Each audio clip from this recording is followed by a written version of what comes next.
आजही सकाळी जेव्हा मला त्यांची ही घटना कळली तेव्हा तेच समोर त्याच आठवणी काल परवाच्या येऊ लागल्या. खरं म्हणजे माझ्यापेक्षा ते राजकारणात देखील अनुभवी नेते, गेल्या अनेक वर्षापासूनचा त्यांचा अनुभव, वयाने देखील माझ्यापेक्षा ते मोठे होते माझे आणि अनुभवाने देखील, आणि म्हणून त्यांना राज्यातल्या अनेक विषयांचा गाढा अभ्यास होता.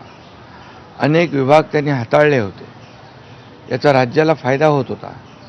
मंत्रिमंडळात देखील ज्यावेळेस काही विषय यायचे त्यावेळेस आपल्या राज्याची आर्थिक परिस्थिती अशी आहे, आपल्याला सर्वांना काटकसर करावी लागेल, असे अगदी निर्भीडपणे सांगणारे अजितदादा देखील आम्ही अनुभवलेत. शिस्तीचा नेता म्हणूनही आम्ही अनुभवलेला आहे. आणि त्यामुळे त्यांच्या जाण्याने फक्त पवार कुटुंबियांचंच नाही तर संपूर्ण महाराष्ट्राचं न भरून येणारं नुकसान झालेलं आहे. आणि माझ्यापेक्षा वयाने मोठे असल्यामुळे एक जी काय आमची गेल्या अनेक वर्षापासूनची जवळीक निर्माण झाली होती, त्यामुळे राजकारणातले आम्ही तिघंजण एक टीम म्हणून काम करत असलो तरीसुद्धा एक मोठा भाऊ हरपल्याची, गेल्याची भावना देखील, दुःख देखील माझ्या मनामध्ये आहे. आणि मी त्यांना भावपूर्ण आदरांजली अर्पित करीत असतानाच मनामध्ये फार दुःखाच्या भावना आहेत.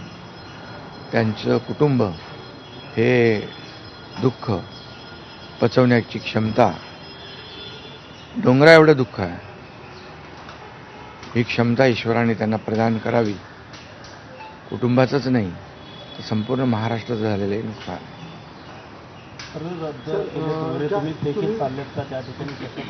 हां, मी आणि मुख्यमंत्री देखील आम्ही जातो आहे. आमचे सहकारी आमच्यातून गेलेत, याचं दुःख आहे.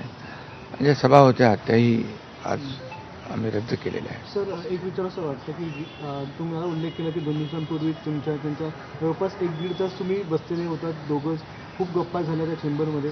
असं काही एक त्यांच्या किंवा मंत्रिमंडळात देखील असताना अशी काही त्यांची इच्छा, एखादी योजना किंवा एखादं त्यांना करायचं होतं ते तुमच्याशी त्यांनी शेअर केली, आपण हे करूया मिळून महाराष्ट्रासाठी, असं काही? नाही, आम्ही आतापर्यंत एकत्र जेव्हा तेही उपमुख्यमंत्री होते तेव्हा मी मंत्रिमंडळात होतो. मी मुख्यमंत्री असतानाही उपमुख्यमंत्री होते. आता देवेंद्रजी मुख्यमंत्री आहेत. आम्ही जे काही निर्णय आम्ही घ्यायचो ते निर्णय मिळूनच घ्यायचो. आणि मग एकदा एखादी सूचना आली की मग त्याला तिघांनी बळ देऊन ते पूर्ण करायचं. अजितदादा देखील एकदा कधी असंही म्हणायचे की आपली आर्थिक, आता आपली जी काही अर्थव्यवस्था महाराष्ट्राची आहे, काही नवीन योजना केल्यामुळे आपल्याला काटकसर करावी लागेल, पण जेव्हा काही निर्णय आपल्याला घ्यावेच लागतील त्यावेळेस मात्र ते मागे हटत नव्हते.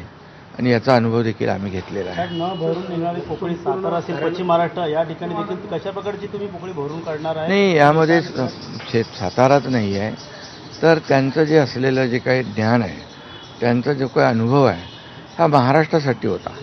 आणि त्या अनेक विभागांचे त्यांनी प्रतिनिधित्व केल्यामुळे मला वाटतं फार मोठं नुकसान झालेलं आहे, न भरून येणार. जसा हा जो विमान अपघात झाला ज्या प्रकारे, काय वाटतं याची चौकशी व्हायला हवी आणि येणाऱ्या काळामध्ये असे अपघात होऊ नयेत, त्यामुळे बिलकुल याची शेवटी आमच्या सहकार्याचा जीव याच्यामध्ये गेला आहे. 6 लोक मृत्युमुखी पडलेले आहेत. त्यामुळे या विमान अपघाताची चौकशी नक्कीच व्हायला पाहिजे, नक्कीच होईल. कारण यापुढे देखील अशा प्रकारचे अपघात होता कामा नये, यासाठी हे गरजेचं आहे आणि त्यासाठी त्याची चौकशी देखील होईल.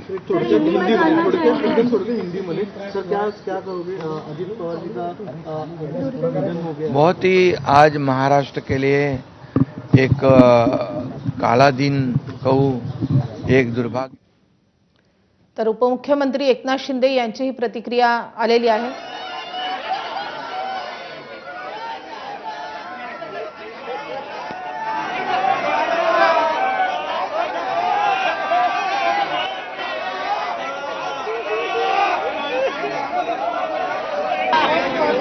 तर काही वेळापूर्वी रोहित पवारांची ही दृश्य आहेत.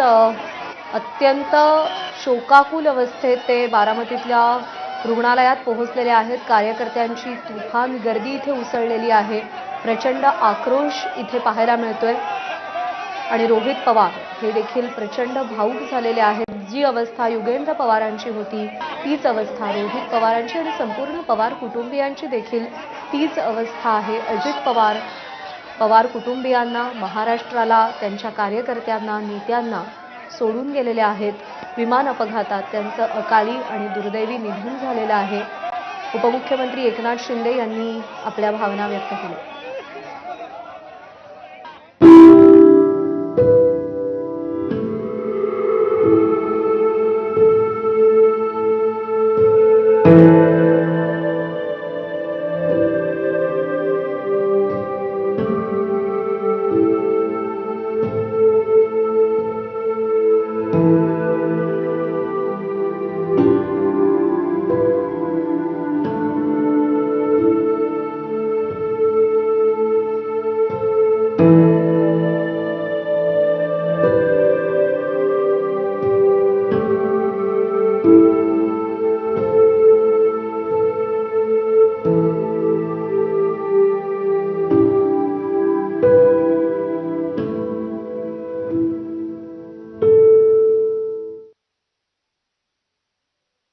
यांच्यासोबतचे त्यांच्या पवार कुटुंबाचे हे काही सुखद क्षण आपण पाहत होतो. मात्र त्याच पवार कुटुंबावर आता दुःखाचा डोंगर कोसळला.